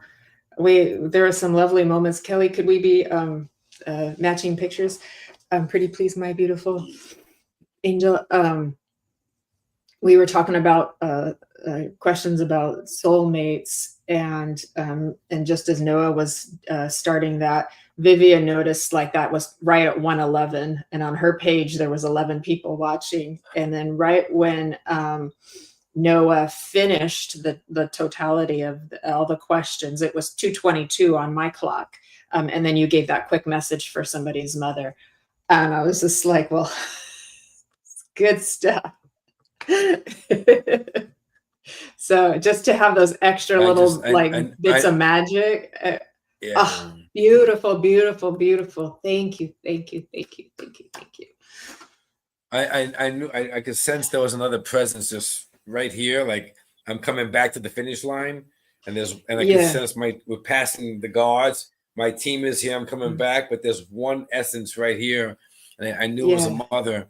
I really couldn't catch the name because I was trying to get back. I'm like, we're out of time. I got to get back. They're gonna kick me soon. So that's where the human mind popped in. And my team just like kind of came all around, just like let go, let go, let go, and then I just let go, and and then I don't know what she said. I don't. She just spoke to me. I don't know what she said. I think she said Enos or something like that with the name as a mother for somebody here. So hopefully somebody can take this mother. That's what I remember. I couldn't catch. Yeah. Yeah. And the message was so loving. It was I don't remember all of it. But it was a very loving message about, remember your struggles. And so no one else has to feel this kind of pain as well. And that's love, it was just so beautifully compassionate. Yeah. Yeah. Vivian thinks it might be from her mother. Yeah. Yeah. Thank you. Very nice. That was beautiful. Yeah. If I was doing an evidential session first, and I put in that mother, I would have probably got the name and stay with them a little bit more. And then, but I that just popped in, and I tried to kind of say what it was, but I'm just like, let me get out of the way. Yeah. When it's needed, it's needed. The broken spoke in the tire. Yeah, you just trust them. Yeah, that's beautiful. We're just a vessel. It might have spoke to more than one person. It looks like it was meant for everybody. Yeah, I think so. Which is nice. That was Edith. Yeah, I heard that's the name I heard. Edith. Isn't that what I said? That's it. That Edith. is. You Edith. did the name. Yes. I thought you said Enos or Edith. I said Edith. Yeah. Yeah, there you go. See? Yeah. Cool. All of our hearts are full. Whoever else said they could take it. Mine too, guys. It was so much fun. Great energy. Thank you. Oh, I'm soaking in it. I'm just like, I can't wait to have you back again. Thank you. Thank you. Thank you. Oh, my pleasure. That was a lot of fun. I was lost. I don't even know where I was this time, but it was great. The good kind of lost. Yeah. I saw some clips of the future. Those are really interesting. Very cool. Oh, but it's all good. Clips. I hope. Yeah. Noah is awesome. Noah is a collection of three communicators. Is that correct? Yes. Okay. And And I wrote about and that, so and that I wrote about that in my right in I wrote your about it in my Trance book. Mediumship book. I know who they are. Yeah, Yeah. I know who they are. They told me who they are, and then they told me that they want to go through by one name because they don't want people to focus on their identity. They don't want them to focus on the messenger. They want them to focus on the message. And they taught me how to be humble as well. And they're like, if we're not going to, something I'm paraphrasing, if we're not going to mention who we are, you don't have to mention who you are. You're just a vessel. I'm like, okay. So we share the same humility. That's why I don't like those intros and we're just that stuff. I know we're just we're channeling love. It's easy just to say, like, we're just speaking for love. Love itself. That's what I like to say a lot of times. People are like, what's the name? And I'm like, it's just love. It's just love. Yeah. Did you feel the presence around you? Did you feel the energy around you? It's just beautiful, just beautiful. But what I was getting to was you were talking about glimpses of the future, because at one point Noah was saying, like, this time light is headed for the destruction of humanity, and I could feel little people going, ooh! And so we got some reassurance later that we are ascending and everything will be just fine. Yeah. So when you're like, oh, I got glimpses of the future, I'm like, well, that's good news that there's a future. But it was beautiful. It's absolutely beautiful. So that was a wonderful experience, and I'm so grateful. I feel like it's no mistake that this got scheduled today. Like, we had that full moon yesterday. And the energies are so strong, and there's just so much shift right now. And so this morning I was like, I knew that's why it happened today. That's why this day happened with you and Noah and everybody here today. So with all of our gratitude, thank you. Oh, my pleasure. It was an honor, guys. I didn't do anything, but it was an honor. I love being in the energy. It was great. I enjoyed the conversation before. That was fun. Good discussions. I enjoyed that. That's why I like to vibe, talk about this stuff. Then I just step aside and just bring them in, and I just feel the love and the gratitude and the affection. And it's just like, okay, next step. We got more to do. I'm like, oh, guys, I'm tired. No, we have more to do. Oh, I know it's quite late there. Oh, you're past midnight now. Goodness gracious. No, no. I mean, not now. I mean, my journey. Yes. That's what I mean. They're like, you have a lot more to do. Next year, the following 10 years. Yeah, not now. I'm wired now. I'll be up for the next 2 hours. I'm LinkedIn, and you have a lot more to do. Yeah, I know. I'm just like, they're not. Big G is not releasing you anytime soon. Sorry. Right. But you have it's a beautiful future you have. You're going to meet so many wonderful people and experience so many more new adventures coming your way. So you're in exactly the right place. You're in a little seashell on the beach that's just waiting to be discovered by everybody. Yeah. So I've already met so many beautiful people, and I'm very humbled by it. Yeah. Another one I'm talking to right now. Another beautiful soul. You're doing great. You're doing great. Thank you. And Kelly's doing great. You're beautiful souls. It's great to just. We're all growing together. We're all seashells on the beach, and we're like looking at each other, going, "Ooh, isn't that one pretty? Isn't that one pretty? Isn't So we're all like laying on the beach of seashells. Can you tell I love the beach? And I'm always I'm always picking up little rocks, and you're picking up seashells. Isn't that something on the beach? There we go. Maybe that's a spiritual thing. I think it is. I think it is indeed. I know Kelly's put the name of your book, and we put the link up so people can go onto Amazon and they can purchase it along with your other 2 books, because it's part of a trilogy. So there's the Magic 3 again, too, and read about all of this and get to know even more. So please, everybody, please check Niko out. And again, we've got your website, and you teach a bunch of classes. He's on Facebook at Niko Medium. You can't miss him. He's everywhere these days. He's on fire. Niko is on fire. And you can always go back and check the posting because all of the links are there in the advertisement posting on all of our pages too. So you can find him. And there we go. Any last words you, Niko, would like to leave all of us here today, if you please? As I said earlier, guys, this would be the only advice I do offer people from my experience. Sometimes our life is not what it's supposed to be. You know, we might think it is. We might think it's perfect, but sometimes that's just the life that we created. There's another purpose. And don't fear change, because you'd be extremely surprised what the other road holds for you. And it's amazing. Yeah. Don't fear change. That's it. I agree with you. Thank you. Right. Don't fear change. Change is what gives birth to all the beautiful things coming to you. Yeah. Thank you. Thank you, Niko. God bless you. And don't fear trance. Don't fear trance. Trance can only enhance. Never. Dance the trance, trance the dance. Trance is indeed a dance. We know it. You know what I mean, Niko. Once you go down the rabbit hole, you never come out. Okay. All right. Thank you, everybody, for joining us here today and staying with us up until the end. Thank you to our beautiful producer, Kelly Brickle.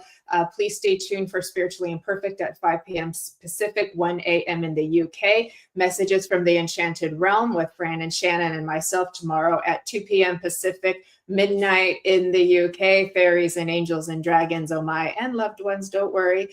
And on Sunday, our Sunday spiritual service, 10 a.m. Pacific, 6 p.m. in the UK, with our guest medium, Tracy Peffer, mediumship, inspiration, love, healing, music, and poetry. So please join us for all of that this coming weekend. You won't be sorry, for sure.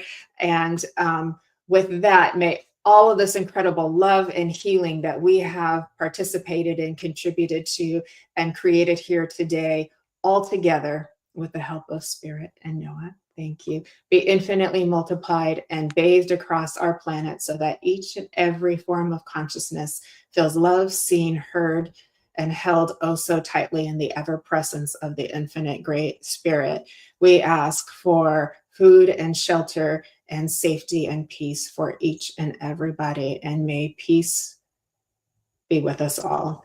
Thank you, thank you, thank you. Live well, love you well, and walk each step with grace. We will see you next Friday on Embracing Infinity on the Sacred Spiral Network, and have a beautiful and wonderful summer weekend, everybody. Thank you.